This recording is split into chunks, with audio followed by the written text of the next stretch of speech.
Buenas noches, estimadas y estimados participantes.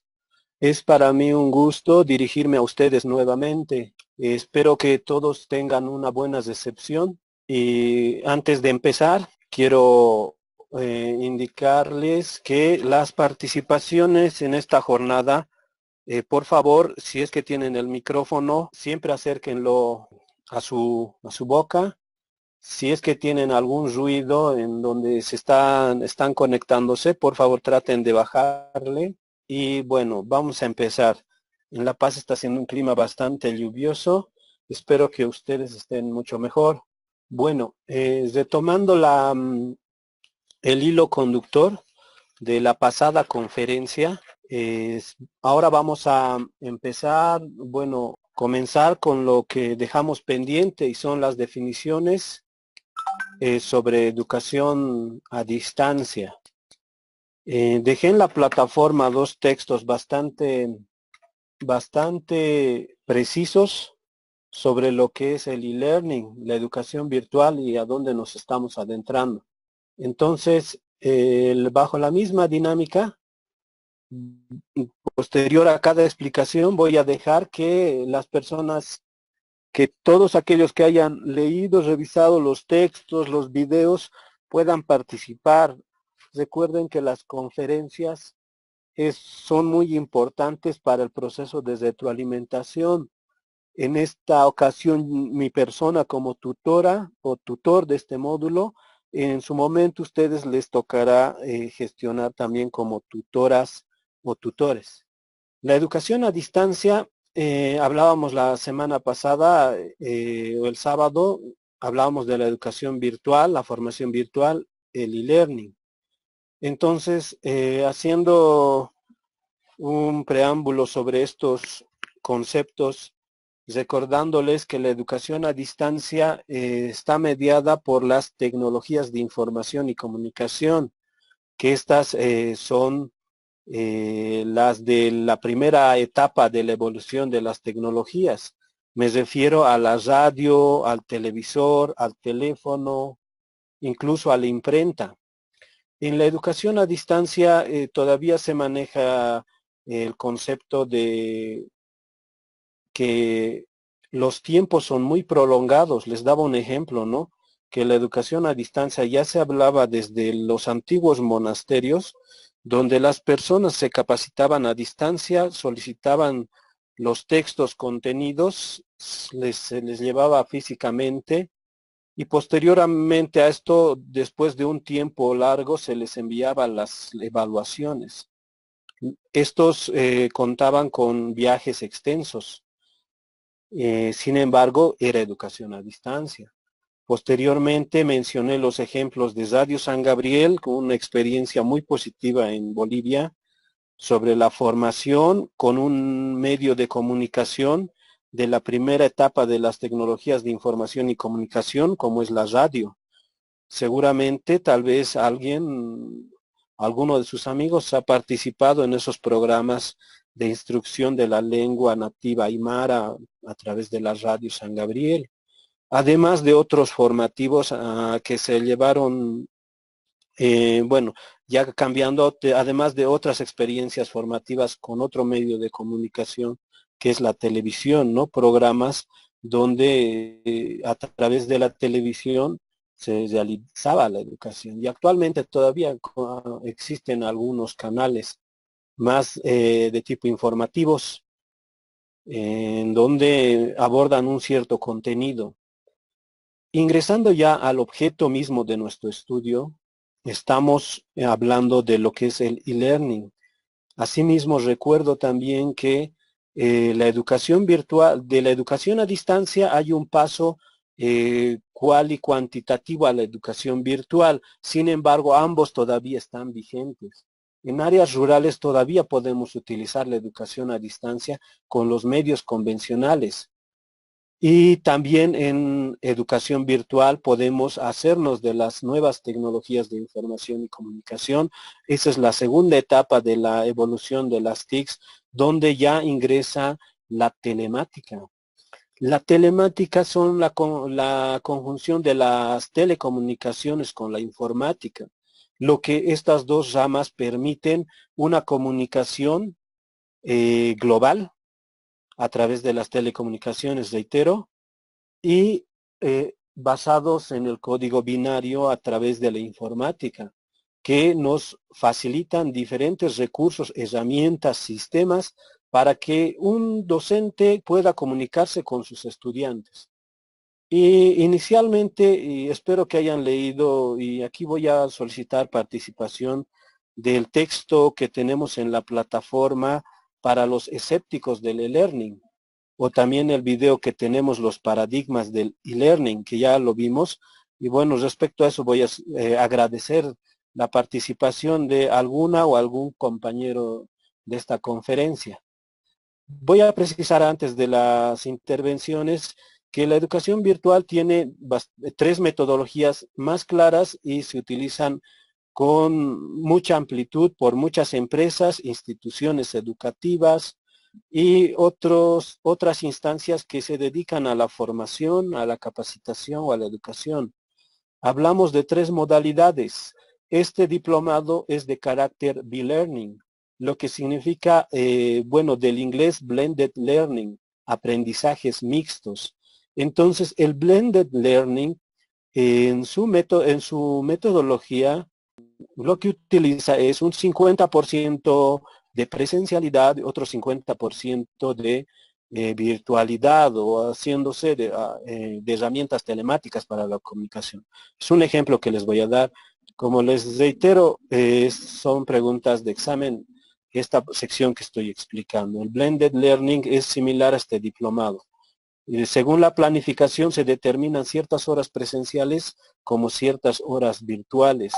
Se recomienda esta modalidad del Blended Learning cuando es necesario, se hace un cierto énfasis en conocimientos procedimentales. Hablábamos de competencias, lo que ahora vamos a abundar en eso, que según el contenido, según la materia que se vaya a impartir el curso, existen cierto énfasis en los tres tipos de saberes. Puede ser un de tipo muy cognitivo, de un conocimiento cognitivo a nivel, me refiero, de conocimientos, que por ejemplo pueden ser unas ramas más humanísticas donde el contenido cognitivo es más amplio. Se recomienda el blended learning para metodologías donde el curso, la temática, aprender, tiene un mayor énfasis procedimental. A esto se refiere el saber hacer. Y bueno, con eso vamos definiendo las siguientes modalidades. La otra es el e-learning. El e-learning está fundamentado básicamente en las nuevas tecnologías de información, donde se utilizan el Internet prácticamente con cero presencialidad a través de una metodología pedagógica para generar aprendizajes.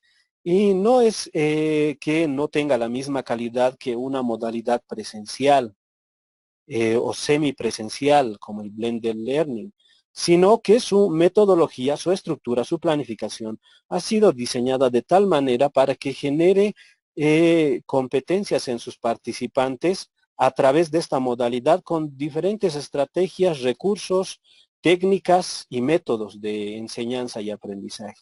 El e-learning, basado prácticamente sintetizando en Internet, en la conectividad.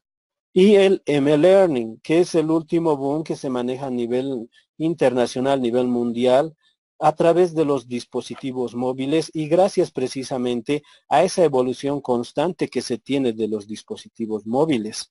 Entonces, bajo ese criterio, el M-Learning es el Mobile Learning, el aprendizaje móvil, ubicuo, anytime, en cualquier lugar, en cualquier momento y bajo nuestra regulación de tiempo y horario.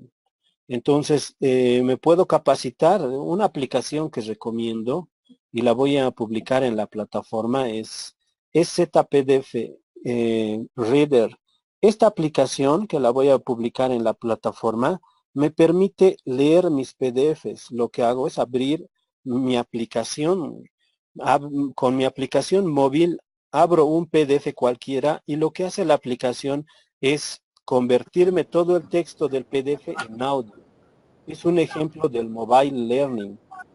Asimismo, otra aplicación que, bueno, les recomiendo que continuando lo que estábamos indicando es el mobile learning. Otra aplicación que recomiendo es la de Babel. Babel es una aplicación donde puedes aprender otro idioma, el inglés, y para las personas adultas hay formas de entrenar al cerebro. Y una de las mejores formas que indican los estudios recientes es a través del aprendizaje de otra lengua, así como también el aprendizaje del baile en los estudios recientes, los científicos. Y esto permite que nuestro cerebro esté constantemente en evolución. Las neuronas tienen un periodo constante de evolución a lo largo de toda la vida. Bueno, esto es básicamente sobre las definiciones, haciendo una rememoranza de la última conferencia en donde nos quedamos. Vamos a ir definiendo ya lo que es la educación a distancia. Es un proceso, la educación a distancia lo que hace es democratiza el acceso a la educación, puesto lo que comentaba hace un momento, que a través de la telemática podemos llegar a diferentes lugares del mundo incluso. Hemos tenido estudiantes en otros países en alguna experiencia que se podían conectar, las diferencias de horario tenían que revisar y según a eso en un horario podíamos conectarnos como ahora lo estamos haciendo con ustedes. Libera a los estudiantes de las limitaciones tiempo y espacio. Por ejemplo, todos tal vez asistimos a una clase universitaria en un horario, los horarios más duros para algunos estudiantes son precisamente los que se realizan a las 7 de la mañana, ¿no? Tanto en la Católica, donde me tocó estudiar, o en la UMSA, existían horarios muy complicados, o muy por la noche o muy por la mañana. Entonces, lo que realiza la educación a distancia y orientado a la formación continua de personas adultas con otros criterios, otras motivaciones para el aprendizaje, que soslaya esas limitaciones de tiempo y espacio. Ya hablamos, ¿no?, de las personas adultas que tienen ciertas características de trabajo, familia u otras actividades. Hablando nuevamente del ejemplo de las universidades, el espacio. Constantemente yo tenía que movilizarme a un espacio en Obrajes, a otro aquí en el centro y en un horario determinado, lo que no sucede con la educación a distancia, porque facilita esto. Te ofrece la capacitación en los momentos que tú dispongas de esos momentos para ingresar a un proceso de formación. Aquí parte nuevamente, y eso que sirva como reflexión para todos, que el hecho mismo de la flexibilidad de la educación a distancia, de la educación virtual, no significa que estos contenidos deban ser dejados de lado. Es lo que generalmente pasa y es lo que vamos a ver en las características del estudiante a distancia. Lo que la educación a distancia se orienta es a invocar aquella motivación, aquel interés, aquella autoformación, predisposición a la autoformación de cada estudiante, puesto que ya tenemos un rol definido, un horario definido para nuestras actividades a lo largo del día, y ahí parte mucho de la organización y planificación del estudiante a distancia para poder aprender a distancia. Entonces, bajo ese criterio, el tutor tiene que generar esos espacios, como también el participante. Es corresponsabilidad ante todo. La autoformación es fundamental en este criterio. Lo que les comentaba anteriormente, que actualmente existen cursos abiertos de prestigiosas universidades en diferentes áreas del conocimiento humano que son disponibles gratuitamente, que son tutorizados por profesionales de altísima calidad y experiencia, como de las mayores instituciones que trabajan educación en el mundo. Y eso lo que permite es la generalización, la democratización de la educación, el acceso a la información.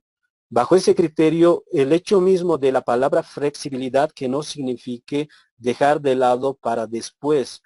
Lo que se necesita es la corresponsabilidad de autoformación, la autodidactización, de la persona misma, del individuo y el compromiso que tiene que tener con sus estudios, siendo un estudiante de educación virtual, siendo un estudiante de educación a distancia.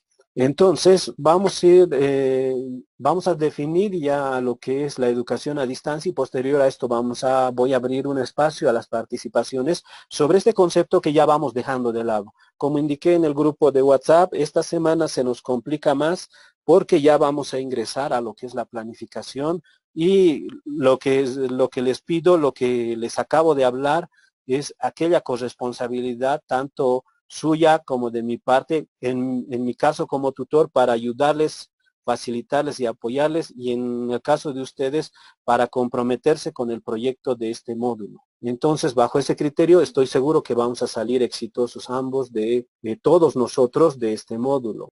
Voy a precisar lo que es la educación, el concepto de educación a distancia. La educación a distancia es aquella mediada por las tecnologías, a través de un sistema pedagógico que permite soslayar las limitaciones de espacio-tiempo, potenciando el autoaprendizaje, la interacción, la flexibilidad. Asimismo, permite el acceso generalizado a la educación superior y a la formación continua.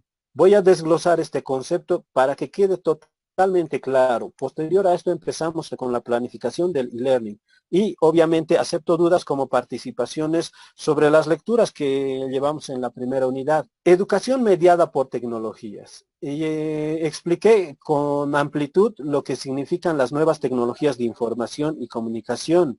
La etapa en que Internet permite a los educadores, a los tutores, a los docentes, hacerse de herramientas como páginas web, permite a los docentes, a los tutores, la facilidad de acceso a blogs, a repositorios de videos, repositorios de imagen. YouTube no solamente es un canal de música, sino se genera mucho conocimiento ahí. Educación mediada por tecnologías. Las tecnologías tenemos repositorios. Indicaba, YouTube no solamente es un canal de videos musicales. Existen N tutoriales, existen N exposiciones y N número de disertaciones de grandes instituciones que abarcan el campo educativo, que abarcan el campo tecnológico, empresarial. Entonces podemos fundamentarnos en esto, podemos apoyarnos como docentes a través de un sistema pedagógico. El recorrido que tuvimos la primera semana es que tratamos de integrar un sistema pedagógico donde comprendamos aquellos enfoques, aquellas corrientes, aquellos conceptos de las diferentes teorías pedagógicas que nos van a apoyar a estructurar un sistema pedagógico o al menos en este módulo una planificación educativa que pueda ser aplicada.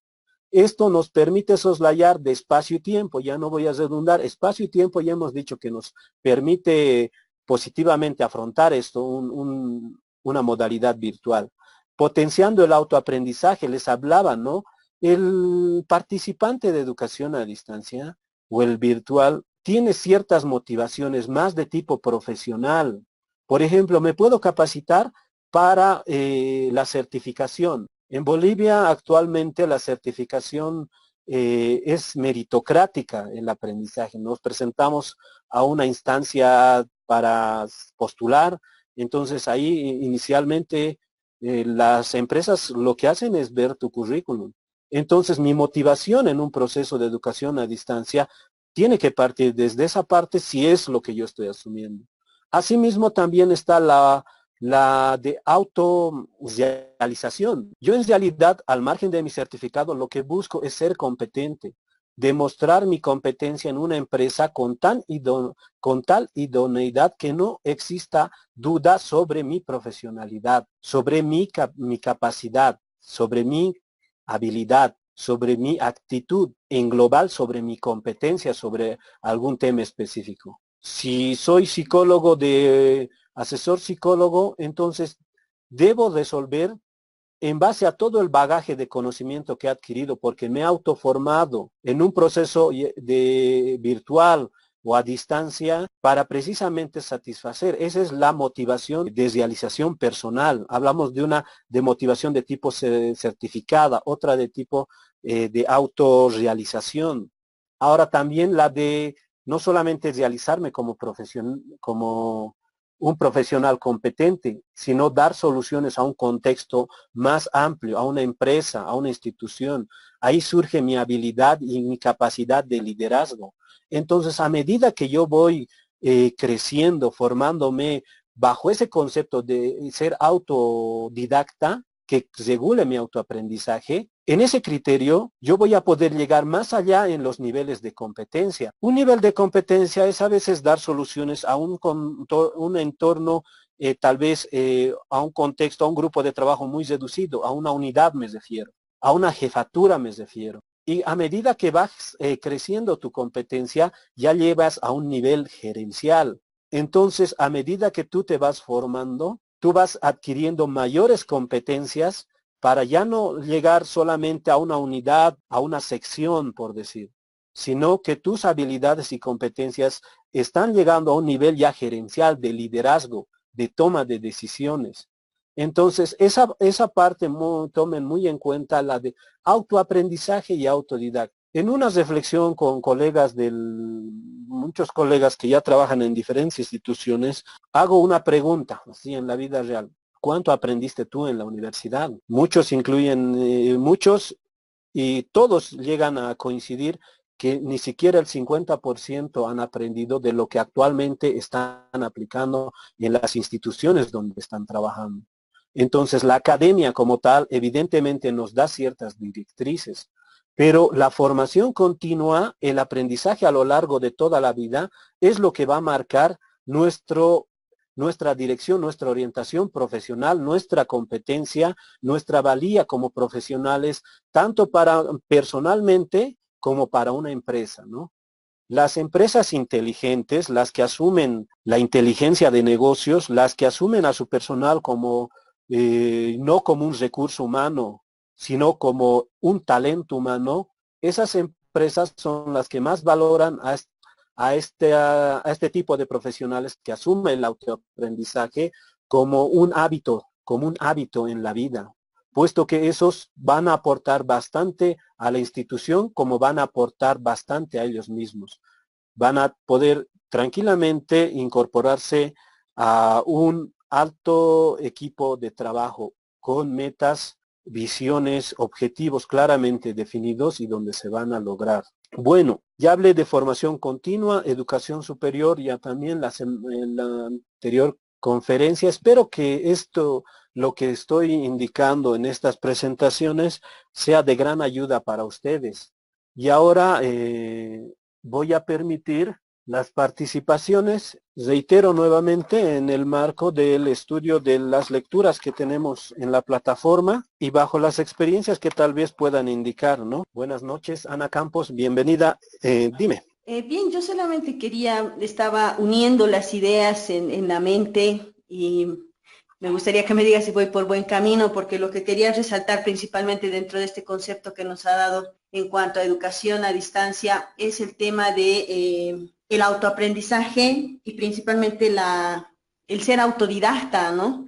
Y creo que eso tiene mucho que ver con el tema de la disposición a la hora de que un estudiante quiera aprender algo y que le encuentre el valor y una cierta utilidad al aprendizaje que va a adquirir. Entonces, me parece que va muy, muy de la mano con este tema de los aprendizajes significativos y que obviamente para nosotros son de mucha utilidad en este momento de la autorrealización profesional en la que estamos. Y bueno, pues de verdad es un placer y un gusto poder estar cursando este diplomado y poder actualizarme con varias cosas que tal vez estaban todavía en la nebulosa. Muchas gracias. Muy bien, Ana, muchas gracias por tu participación y quiero resaltar algo sobre ese interés, esa visión que tienes, que el aprendizaje a lo largo de la vida, seguir formándome y las herramientas paralelas que estamos llevando en este módulo precisamente permiten eso. Voy a dar ejemplos concretos. Por ejemplo, cuando tengo unas vacaciones, me molesta mucho ese espacio que, bueno, al menos cuando se viaja en avión, los viajes son muy largos. Entonces, estar agarrando un texto y leerlo o llevar el mismo texto, que tal vez a veces es grande, es problemático. Entonces, lo que yo hago es agarrar un texto, agarrar Loquendo, vaciarme el texto, ir escuchando, organizando en Loquendo ir grabándolo. Entonces, en un viaje tranquilamente me puedo leer un libro que sea de mi interés profesional. Un ejemplo de cómo nosotros ya a través de las tecnologías podemos ir realizando. Ahora, otro ejemplo, acudiendo nuevamente a lo que indicaba en un principio, actualmente estamos en la era de la información y es accesible. Hemos hablado de los paquetes de megas desde 2 pesos que hay megabytes al día. Con 2 pesos tranquilamente puedo navegar, lo que puedo hacer es guardarme infografías, lo que tal vez en los videos que ya revisamos en la primera unidad, podemos ver, ¿no? Infografías. A ver qué otro recurso. Cuando estoy, por ejemplo, en este momento en una conferencia, estoy en mi computadora y puedo estar realizando un mapa mental. Si pudieron observar, espero que sí, porque igual va a ingresar a examen el video de Tony Buzan, cómo funciona nuestro cerebro. Entonces se asimila muchísimo a lo que es un mapa mental. Es la herramienta número uno que se determina para cuando estructuremos algún contenido determinado. Entonces esta herramienta GoCo nos permite realizar eso. Entonces, bueno, a veces me amplío mucho, pero esas son muy herramientas que nos pueden ayudar.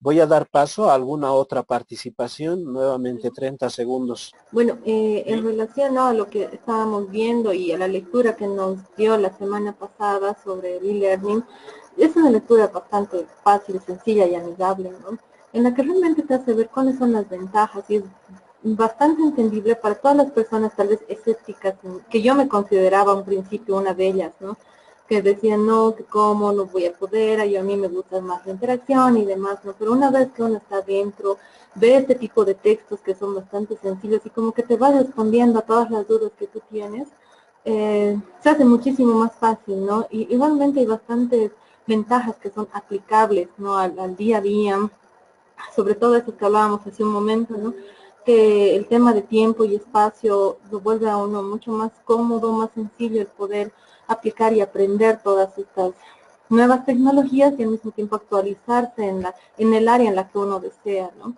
Entonces, en base a la lectura me parece una lectura bastante sencilla y muy efectiva, ¿no?, para quitar precisamente estos miedos y tabúes que se tienen todavía, ¿no? Eso, muchas gracias. Lorena, si me das 2 ejemplos más, te llevas una buena nota sobre aquellos cambios que tú has visto o que te pueden facilitar las tecnologías. Claro que sí.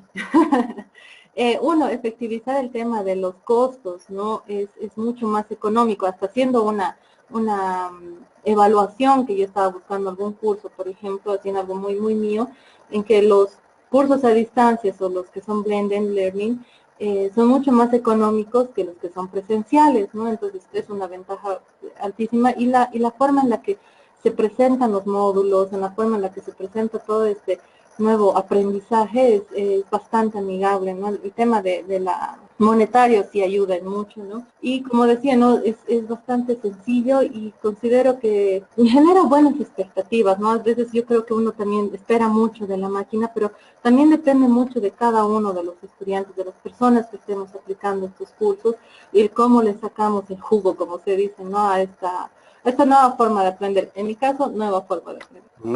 Muy bien, Lorena, te agradezco. Perfecto que hayas realizado la lectura y eso es lo que voy a pedir en la participación. Recuerden que estamos constantemente generando conocimiento, eso es lo que les voy a pedir. Ahora bien, miren, yo soy el docente de tecnologías de información en el proceso de enseñanza-aprendizajes. No les voy a mentir. El e-learning tiene muchísimos defectos en Bolivia y en muchos otros lugares de Iberoamérica. ¿Debido a qué? Aquella mala fama que se le hace al e-learning. Y voy a acudir nuevamente a muchos que hayan participado de un proceso de learning, hacen referencia básicamente a que generalmente las instituciones lo que hacen es subir unos PDFs, ni siquiera estructurados adecuadamente, y sobre esos PDFs realizar una evaluación de falso verdadero. Entonces, este tipo de aplicaciones, mal aplicaciones del concepto de e-learning, han generado un concepto negativo sobre lo que es el e-learning. Entonces, muchas instituciones a manera de lucros lo que realizan y no está alejado de la realidad. Son pocos los programas que tratan de garantizar la calidad educativa en programas de educación a distancia. Entonces, según la última participación de Lorena, indicaba, ¿no?, que tanto hay ciertos criterios que debe cumplir la institución, otros criterios que se debe cumplir como el tutor de e-learning, asimismo el participante. Hablé bastante ampliamente sobre aquellos preceptos por los que debe partir el participante de educación a distancia y otros que el tutor debe facilitar. Espero que en este proceso trate de brindarles una experiencia todavía algo favorable de lo que son las tecnologías de información, que precisamente que esta experiencia que estamos llevando adelante, un proceso e-learning, sea satisfactorio. Tratamos, y en su momento a ustedes les tocará, de conjuncionar el WhatsApp, de conjuncionar infografías, de conjuncionar presentaciones en Prezi, de conjuncionar videos, y todo eso estructurado de acuerdo a una secuencia didáctica claramente planificada. El objetivo principal de un proceso e-learning es que la experiencia del participante sea ampliamente positiva. Entonces, estas malas aplicaciones del e-learning, lo que les comentaba, se dan, y es lo que hace gran desmedro a lo que es la calidad de e-learning. El texto de tanto el video de los paradigmas del e-learning y también como para los escépticos del e-learning, indica claramente el cambio que se está realizando. Al finalizar el curso les voy a mostrar una gama de cursos según a las áreas de competencia que ustedes tengan.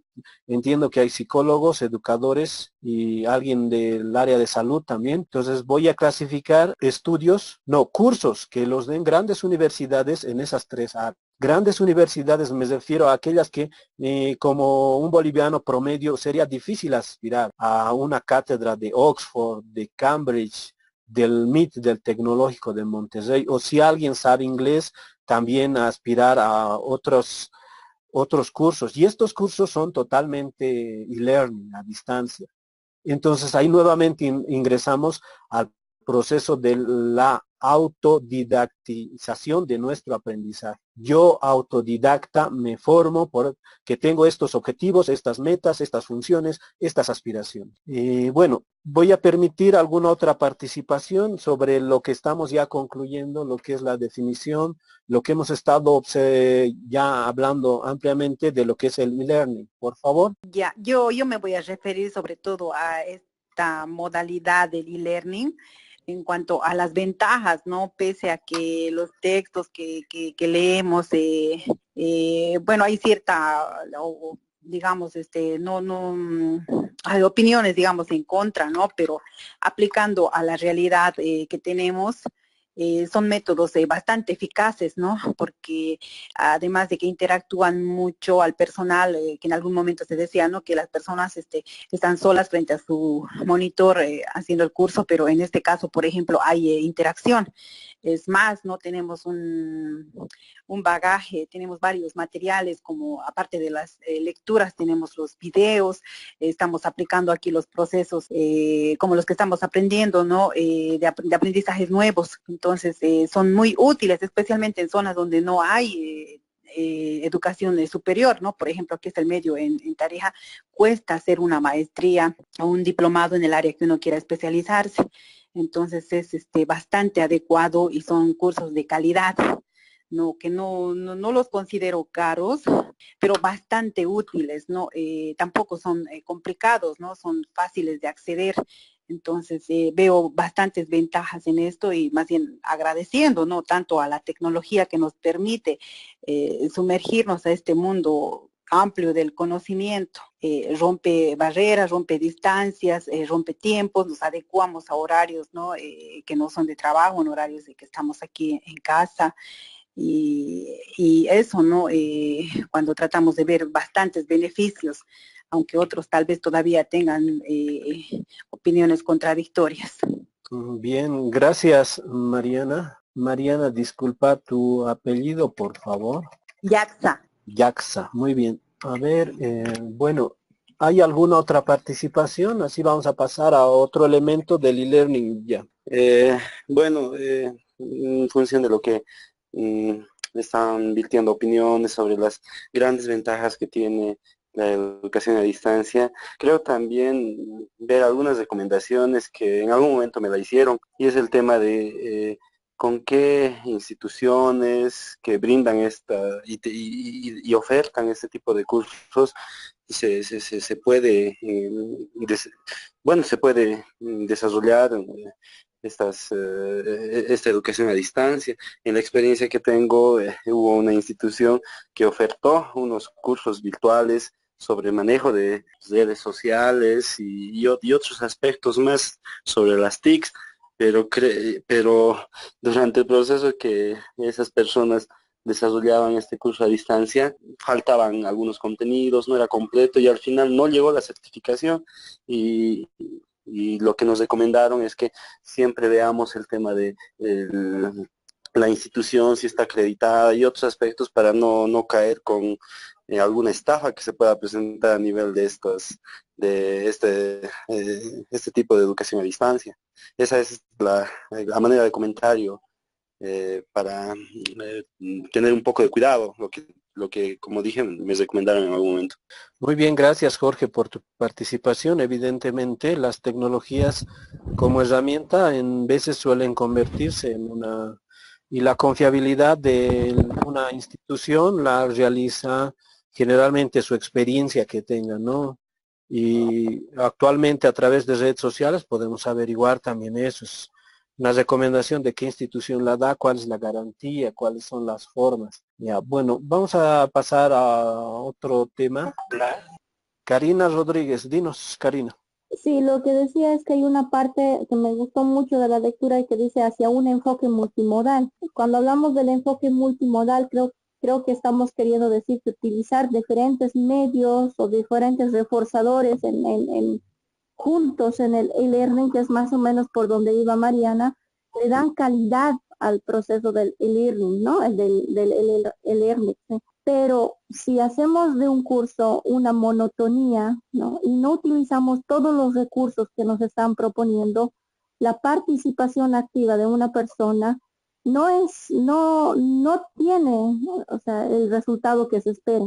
Entonces no podríamos hablar de desarrollo de competencias por el e-learning si el proceso del diseño del curso a distancia no es realmente bien pensado, ¿no? Puede ser que tengamos una plataforma, puede ser que hagamos los cursos, pero si mantenemos una misma estructura, no le damos dinamicidad, no utilizamos diferentes recursos, creo que más bien podemos cansar a los usuarios del modelo, ¿no? Y eso puede ser muy vulnerable, es una cosa muy frágil en una institución, por ejemplo, ¿no? Donde se puede tener un departamento que se ocupa de esto y que a veces por la monotonía del trabajo puede caer en esta situación. Creo que me hace reflexionar un poquito sobre el diseño del curso que se debe tener para lograr la calidad de las competencias que se espera del curso. Karina, excelente tu participación, me agrada muchísimo. Has indicado objetivamente uno de los problemas del e-learning y también la solución. Evidentemente es totalmente cierto, si es que nosotros exponemos a participantes a una monotonía, a una linealidad, por ejemplo, vuelvo a lo que comentaba hace un momento, voy a colgar PDFs y voy a realizar una evaluación falso verdadero. Para mí, pseudo profesional en e-learning, eso es educación a distancia, puedo indicar. Pero no, eso no es bajo ningún criterio un proceso de educación a distancia. Algo que quiero resaltar de la participación de Karina, o bueno, dos puntos, es la planificación, que es precisamente donde vamos a ingresar, y la multimedialidad que podemos emplear también en nuestra planificación. Bueno, hablando claramente y sobre los cursos que he dado, esto es lo que estamos llevando en este módulo, es prácticamente un contenido de un diplomado aparte, incluso una especialidad que sería el Learning. Pero tengo el reto y asumo con el posgrado en hacerles llegar la mayor parte de tanto el acervo conocimiento para que puedan planificar, un proceso e-learning bajo cierta estructura, no siendo del área educativa en específico, como también aprenda las herramientas. Es por eso que, bueno, estoy un tanto dando mucho tiempo de mí para que puedan ustedes aprender muchos otros recursos que puedan aplicar a sus procesos de facilitación y learning, o procesos de capacitación y learning que vayan a desarrollar. En ese criterio es fundamental lo que indica Karina, que a medida que ustedes vayan aplicando y conozcan mayores recursos, ustedes van a poder variar estos recursos según a la estrategia de capacitación y a la planificación que van a realizar. Entonces ahí es otro punto que rescato de Karina, es que la planificación, eso precisamente es lo que vamos a hacer esta semana. Vamos a hacer una planificación, voy a tratar de mostrarles todos los recursos que se puedan ser posibles en este corto tiempo para que ustedes tengan un bagaje sobre qué recursos pueden utilizar a la determinada planificación para el determinado curso que ustedes vayan a ejecutar. Y siempre recordemos que sea orientado a un caso real. Por eso es un problema. Vamos a afrontar esta planificación para un caso real. Ya, muy bien. Gracias por la participación, Karina. ¿Hay alguien más? Pasamos. Bien, quería hacer una consulta, acudiendo un poco a tu experiencia. Una de las experiencias que yo he tenido era justamente desarrollar algunos cursos que eran totalmente virtuales. Es más, ni siquiera tú los conocías, ni siquiera veías a los docentes, ¿no? Entonces, una de las dudas que yo me creaba, hoy consultaba con algunos profesionales de la universidad, es cómo nosotros calculamos, cómo nosotros medimos la carga horaria en la educación virtual, ¿no? Porque cuando nosotros hablamos de una educación permanente, de una capacitación de una empresa, etcétera, etcétera, se puede añadir la educación totalmente virtual, pero cuando nosotros ya hablamos de una licenciatura, hablamos de una maestría, creo que necesariamente debemos cumplir con cierta carga horaria, ¿no?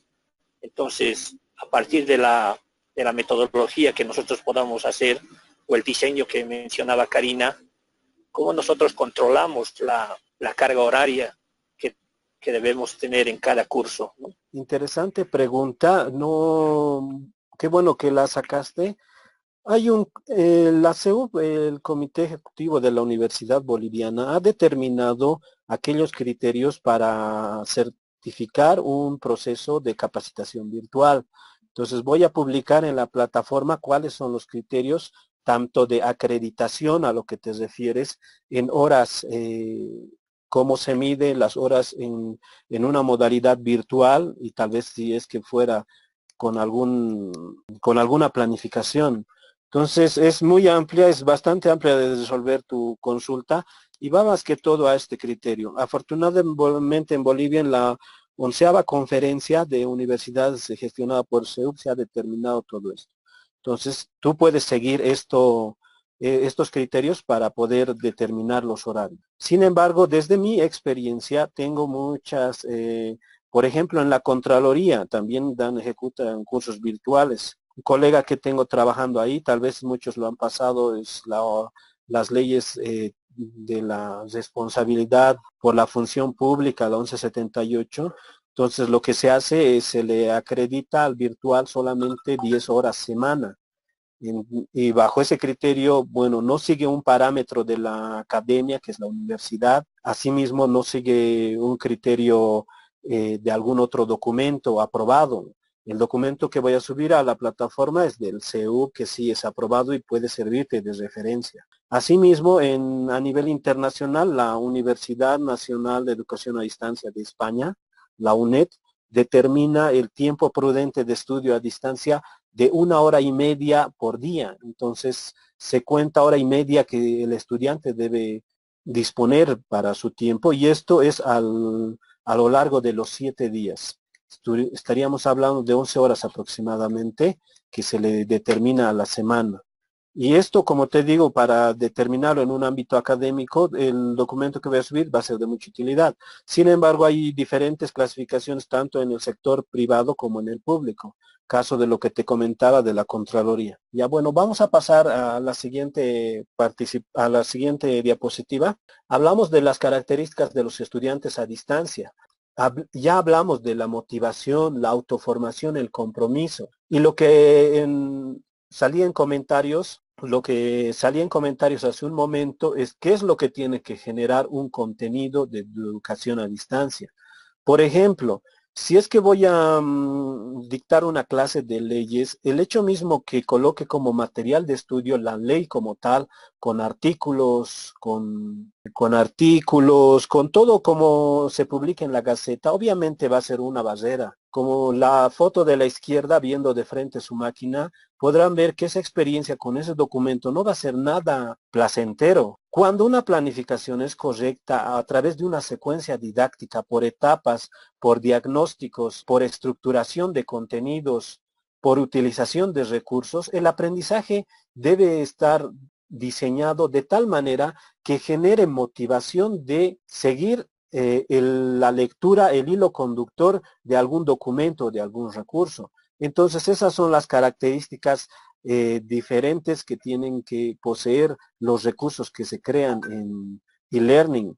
Bajo ese criterio es que nos hemos quedado en la primera semana en indagar, ¿no? Cómo es el aprendizaje, bajo qué enfoque se tiene que seguir, qué es lo que se busca en el estudiante, si damos clases maestrocentristas a través de conferencias como lo estoy realizando, o es que lo vamos a utilizar a través de una infografía o a través de un audiolibro, a través de una unidad didáctica que pueda mostrar una secuencia bastante clara de lo que estamos llevando dentro de este proceso de enseñanza-aprendizaje. A eso se refiere. Un material educativo debe contener una secuencia lógico-didáctica para generar interés, motivación en el participante, que no genere otra cosa. El material impreso tiene sus características.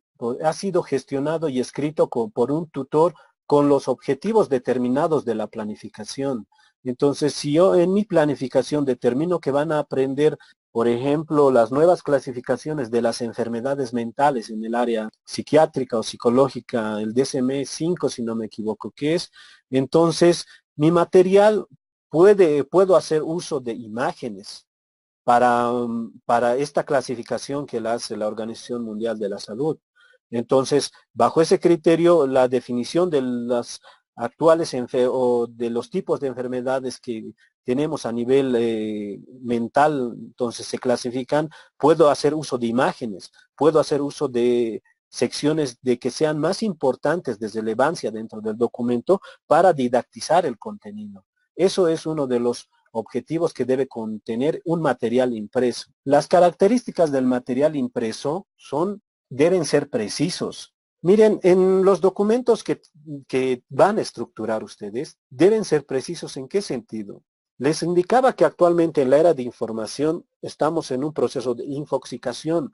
Información tenemos de N lados, de la red de redes, de Internet.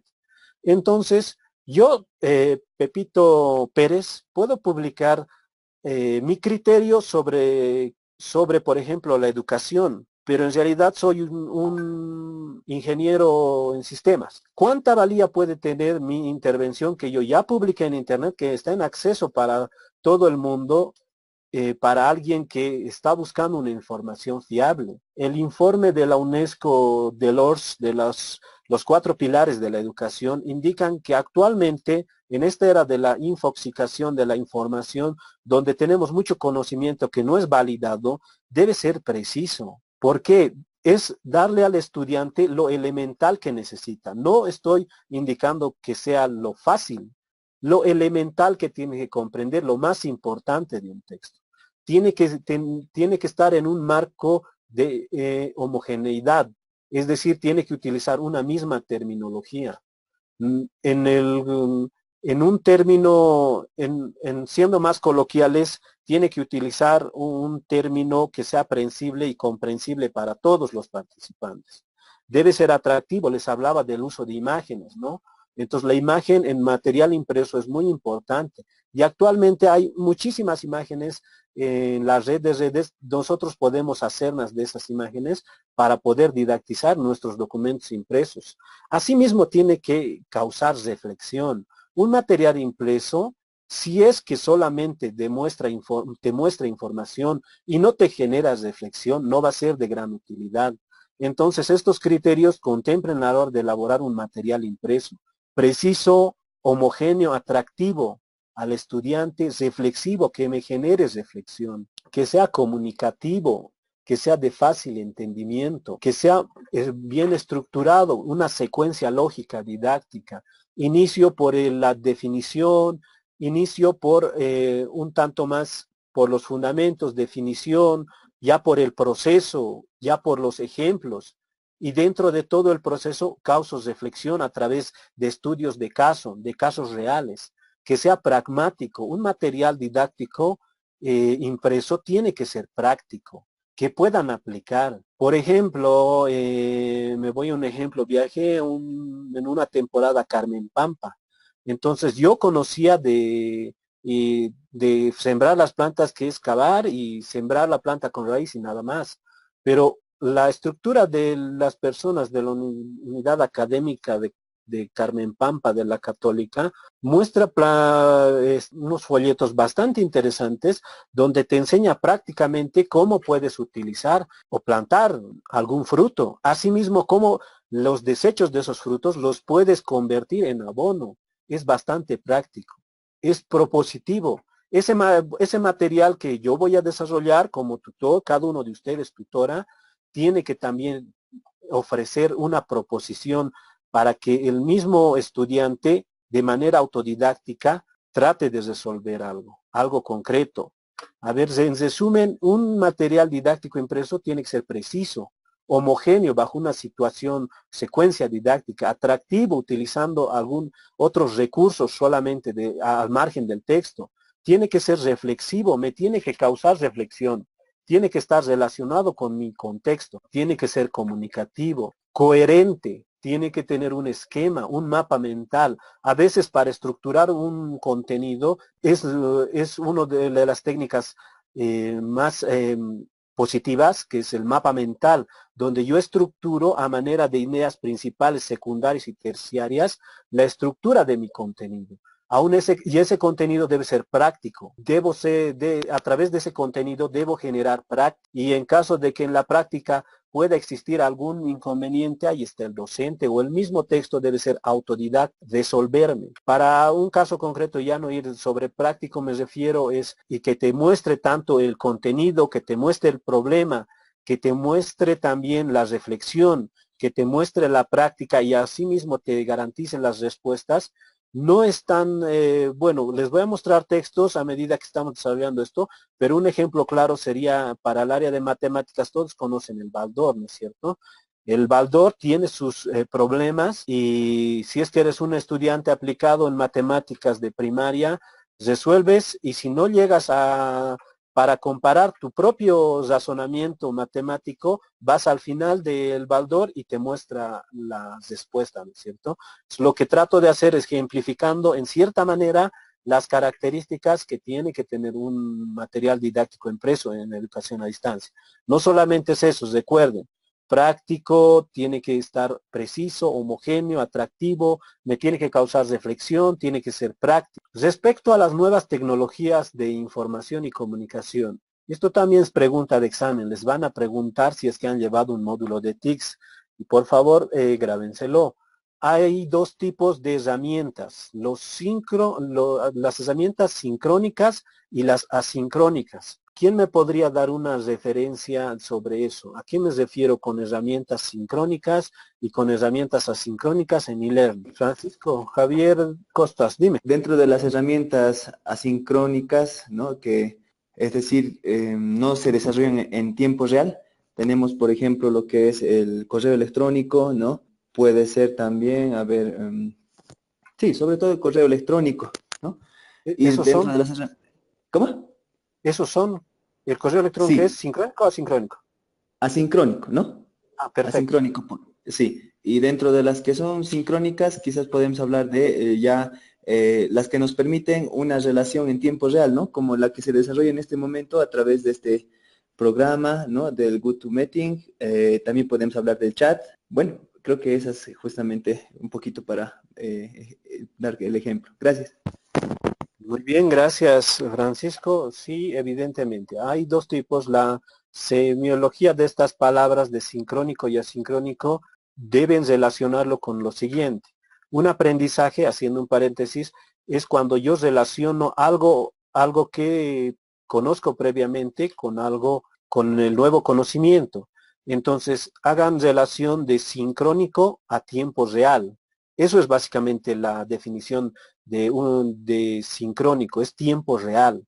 Y asincrónico es en diferido, asincrónico, no es en tiempo real. Entonces, sincrónico es en tiempo real. Lo que indicaba Francisco es que evidentemente a través de esta conferencia podemos interactuar en tiempo real. Un tanto no me facilita porque no puedo verlos todavía, que algunos no participen, ¿no? Pero estoy seguro que van a participar en la próxima conferencia. Las de tipo sincrónica son en tiempo real. Cuando yo hablo con un colega a través de Facebook, en el mismo momento en el chat, es tiempo real, es una herramienta sincrónica. Cuando por WhatsApp incluso tenemos llamadas, puedo llamar para consultar al tutor e indicarle que tengo algún inconveniente en tiempo real, otra herramienta sincrónica, las conferencias que estamos llevando. Y las asincrónicas son aquellas herramientas que ya conocen en el Moodle que llevan. El foro es asincrónica porque no es en tiempo real. No hay una retroalimentación inmediata como en este momento. Si ustedes publican en el foro, yo en otro momento que lo destino a la revisión, voy a acudir ahí y en ese momento voy a calificar. De la misma manera, el aula virtual también es una asincrónico porque ahí está el contenido, ¿no? Y sus herramientas van variando. Entonces ustedes recuerden que sincrónico es en tiempo real y asincrónico no. Entonces aquellas herramientas donde no hay interacción inmediata, esas son asincrónicas. Y las sincrónicas son aquellas que están en tiempo real. Básicamente eso es. Desde mi experiencia tuve la grata oportunidad de crear sistemas de educación virtual en diferentes instituciones, tanto en el sector privado como en el público. Uno de ellos fue en el Gobierno Autónomo Municipal de La Paz. Entonces, en el momento de instalar, de estructurar, de organizar un soporte, una planificación para ejecutar un proceso de educación virtual, es necesario tomar en cuenta tres elementos muy importantes. La primera es la institución. Bajo el siguiente ejemplo. Actualmente el diplomado en la unidad de posgrado es la institución, la que garantiza la infraestructura física. En esta modalidad B-Learning que estamos llevando a cabo, vamos a tener una participación presencial en laboratorios de Internet. Eso la institución se encarga. Todas las de tipo de carácter de gestión y administración de los recursos se realiza a través de la institución. Entonces, la institución tiene que garantizar que la conexión a través del GoToMeeting no tenga problemas, de que nuestra comunicación sea bastante fluida, de que exista un laboratorio donde vamos a practicar las herramientas que estamos practicando, ya entiendo, en la primera semana, que vamos a practicar la segunda semana y la tercera semana. Y los últimos 2 días yo voy a solamente evidenciar aquella competencia que han generado en estas prácticas. Siempre hay dudas en el nivel tecnológico y ya informé en una conferencia pasada que yo voy a estar conectando a solicitud de la persona que a través del chat me indique, mira, esta noche quiero instalar el Loquendo y quiero empezar a hacer mis audiolibros y tengo conocimientos escasos sobre instalación. Entonces sí, yo me conecto a esa hora para facilitar al estudiante que aplique eso. Pero me estoy saliendo del tema en ese sentido de la institución.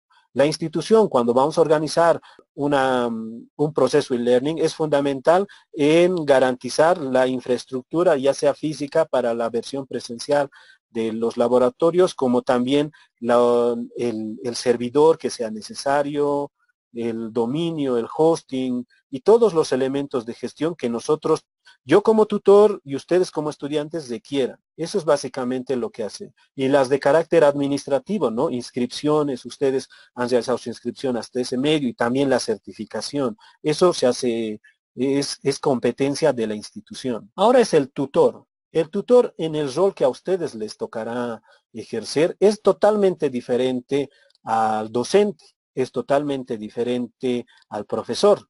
El tutor tiene sus características particulares que vamos a ahondar más en el módulo 3, pero ahora les voy a dar aquellos conceptos generales de lo que es el tutor.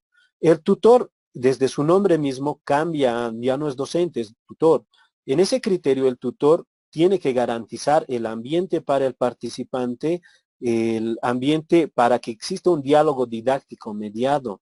En este momento yo estoy dialogando con ustedes de forma horizontal para que ustedes en alguna manera no tengan alguna duda o tal vez tengan alguna participación, un comentario, una observación al contenido, podamos construir esos conocimientos conjuntamente.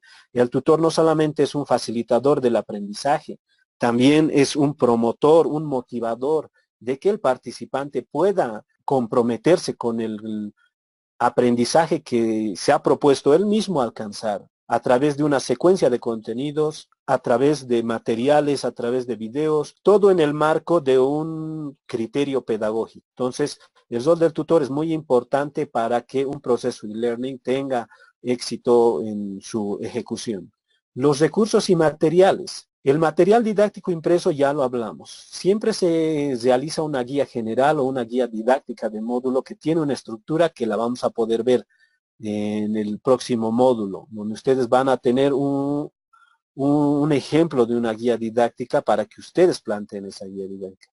Dentro de un documento, una guía didáctica, es fundamental ser bastante claro, ya que no existe esa presencialidad para que en cualquier momento un estudiante pueda preguntar al docente. Aunque nosotros a través del WhatsApp ya lo estoy realizando directamente y eso es lo que tienen que hacer ustedes. Hacerse de todas las herramientas que tengan posibles para llegar a los estudiantes. Regular también esas herramientas, porque muchas de esas herramientas son utilizadas para otras situaciones. El WhatsApp muchas veces no es utilizado para diferentes tipos de conversaciones que no están en el marco de lo académico ni de la formación. Asimismo el Facebook. Entonces ustedes tienen que planificar eso. Ya hablamos de material didáctico impreso, siempre hay una guía didáctica. El enfoque del e-learning es modular y por eso hay unidades didácticas. Ese es el nombre correcto de las unidades. El material interactivo multimedia. Conjuncionamos a través de una secuencia didáctica, texto, imagen, audio, video, animaciones, inmersiones, realidad virtual, aplicaciones móviles. Hasta dónde pueda llegar nuestra capacidad económica para generar esto es hasta donde nosotros podemos llegar a crear nuestros recursos. Para este módulo en particular, diseñé que los materiales sean bastante accesibles a ustedes. Sin embargo, hay todavía una potencialidad enorme que mucho depende de la institución, de la inversión que quieras realizar. Podemos desarrollar aplicaciones móviles. Obviamente ahí está un experto informático, pero ¿quién le va a dar la secuencia didáctica? Es ustedes, en base al bagaje educativo, de conceptos, enfoques que tienen, en base a una planificación que le están llevando a cabo, en base a la experiencia que ustedes tienen del contexto del participante y de cómo conocen al participante, cuál es el fin del participante. Entonces, en relación a eso se pueden crear aplicaciones móviles para capacitación, realidades virtuales. Les voy a dar un ejemplo muy bonito en el próximo módulo, tal vez en este módulo, de realidad virtual, donde ustedes a través de un código QR van a poder mostrar una imagen y inmediatamente en su celular se va a aplicar una explicación de ese contenido.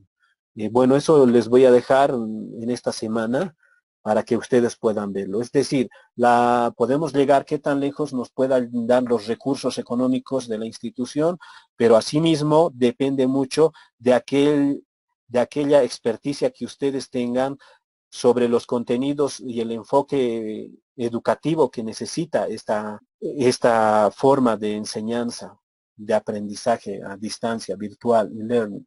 Ahora, vamos a pasar a lo que es el diseño curricular. Tengo entendido que tenemos profesionales de educación, nuestro grupo de estudiantes. Entonces, lo que voy a pedir en estos momentos es alguna participación de lo que se entiende por diseño curricular. Espero unos 15 segundos para que alguien, si es que tiene algún criterio, un concepto, algún bagaje previo sobre lo que entendemos por diseño curricular. Te escuchamos perfectamente, Ana. Bien, buenas noches. Perdón. Bueno, a lo que tengo el currículum es la estructura de los contenidos, ese plan de estudios que se va a trabajar dentro de la carrera o la formación académica que se vaya a dar. Ya muy bien, Ana Campos, gracias por tu participación. Evidentemente, ahora vamos a entrar a la parte más complicada, pero no se asusten. Parece ser complicada, pero es bastante interesante, bastante llamativa. Nos va a permitir generar una nueva competencia, que es la de planificación educativa. Les reitero, es muy ambicioso este módulo o el reto que me dieron en estas 3 semanas. El diseño curricular, tenemos entendidos en educación, es bastante amplio, es una licenciatura básicamente el diseño curricular.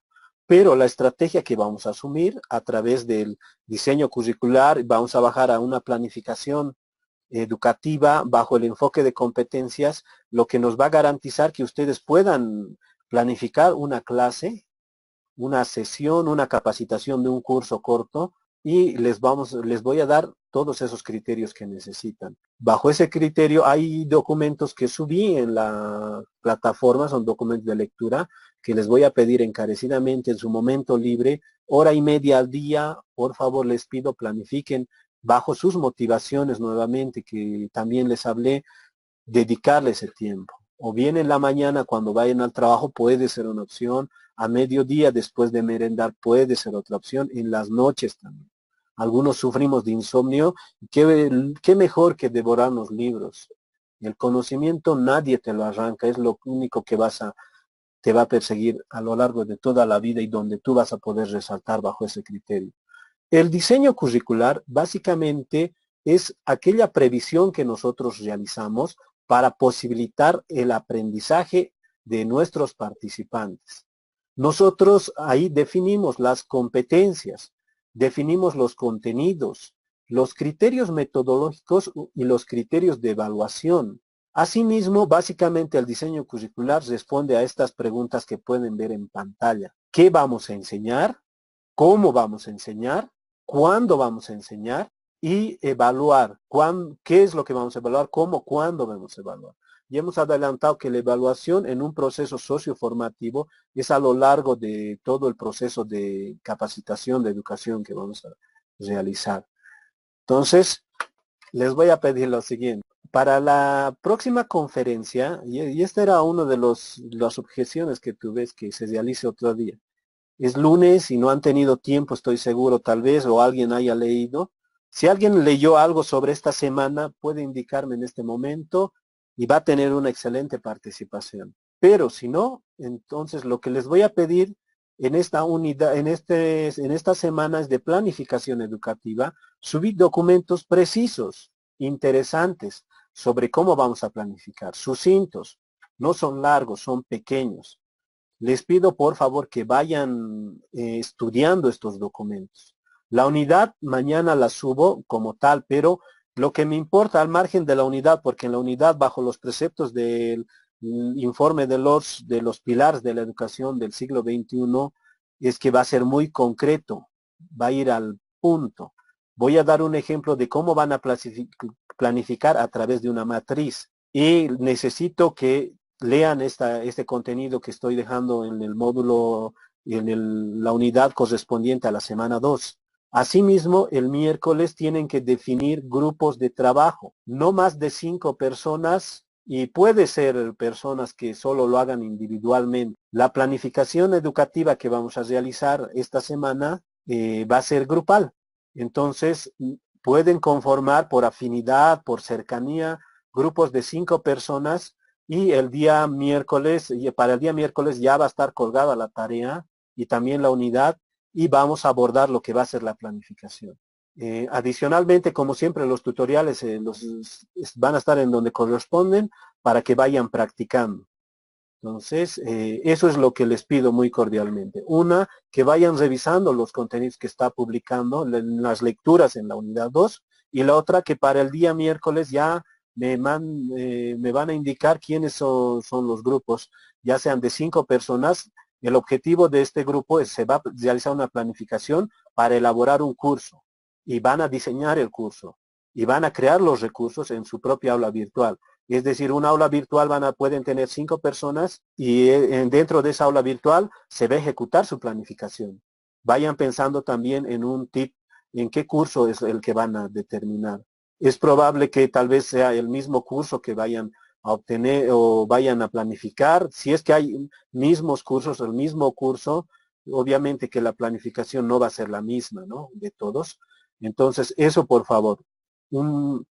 Grupos y vayan revisando. Si hay alguna duda al respecto sobre lo que estamos desarrollando, estoy abierto y para los que no, bueno, pueden disponer de su tiempo.